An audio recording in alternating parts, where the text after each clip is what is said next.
The most searched phrase on this laptop is how to make friends. The search begins where most searches do. Google suggests reconnecting with old friends. WikiHow mirrors Google with recycled advice and curious illustrations. Reddit urges meetups that few actually attend and even recommends starting a cornhole club. Social platforms offer little relief. YouTube keeps people indoors. TikTok is tuned for solitude. LinkedIn feels like a dystopian simulation. Facebook skews to people twice your age. Snapchat brings messages from people you do not know. Discord from people you do not want to know. Instagram becomes a message void. Tinder schedules dates that no one attends. Against that backdrop, one option remains: talk to people in real life. After years of failing, the speaker assembled 16 methods that fit different personalities. Method 1 is to filter out the boring people. Reveal the natural, unfiltered self early. If a slightly funny line appears, say it. If a weird opinion surfaces, voice it. If a slightly funny line appears, say it. Those who react positively mark potential friends. Method 2 is the unique interest. When someone becomes a filler friend, it is often because no one knows them well. Share the niche. Even pressure washing driveways can make a person memorable if explained simply and without jargon. If boredom appears on the other person, EOTM's face, pivot, and ask about their interests. Don't be a filler friend. Method 3 is to be outside of your head. Overthinking turns one thought into a stalled performance. Think it, filter it, imagine it, modify it, approve it, then mumble too late. Take in the conversation, say what comes, treat the cringe as practice. The fix is simple: stop the inner monologue and just speak. Method 4 is do not force it. Pressure breeds anxiety, and anxiety strangles the natural self. If someone does not care or shares nothing in common, be kind and move on. Make it a numbers game. Talk to new people and friends arrive with time. Don't let anxiety strangle the natural self. Method 5 is be the main character. Those with the most friends initiate the most. Start with any sentence. Assume people want to talk. Assume people want to talk, then shift the spotlight. Ask about their lives. Listen. Ask follow-up questions that prove you listened. Comfort grows and eventually they will initiate with you. Method 6 is be a side character. There is a classic piece of social advice that actually works. People care most about themselves. Make them feel important.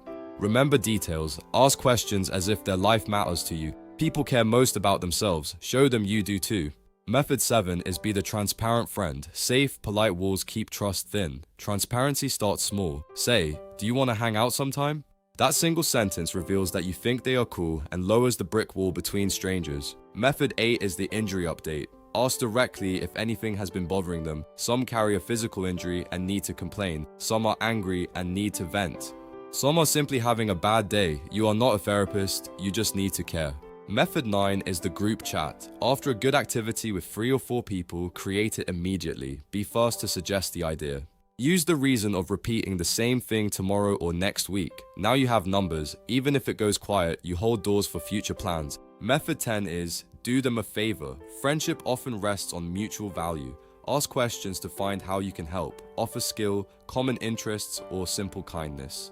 If they return the favor or act warmly, you likely found a match. Simple kindness is a powerful bridge. Method 11 is ask them for a favor. Use simple asks. Where is this place? Could you watch my stuff for a minute? Could you introduce me to this person?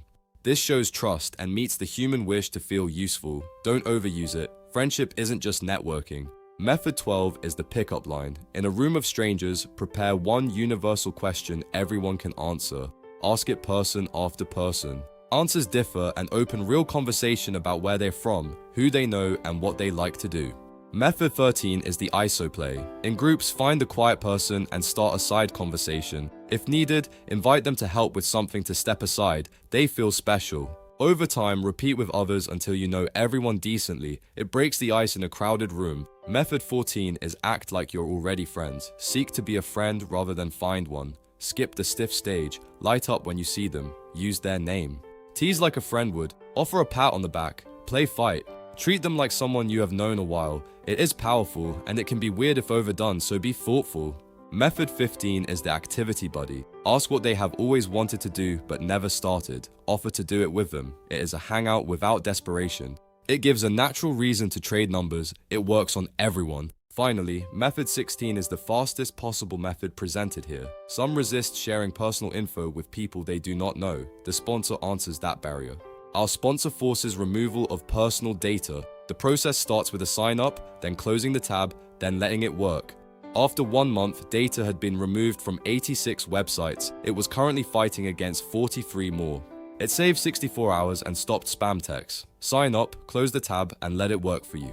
For those helped by any of this, the speaker asks for support in the form of a subscribe to fund the next video. 16 methods, one real option to begin. Talk to people in real life and use the tools that clear the way. And don't forget to like and subscribe to keep on learning.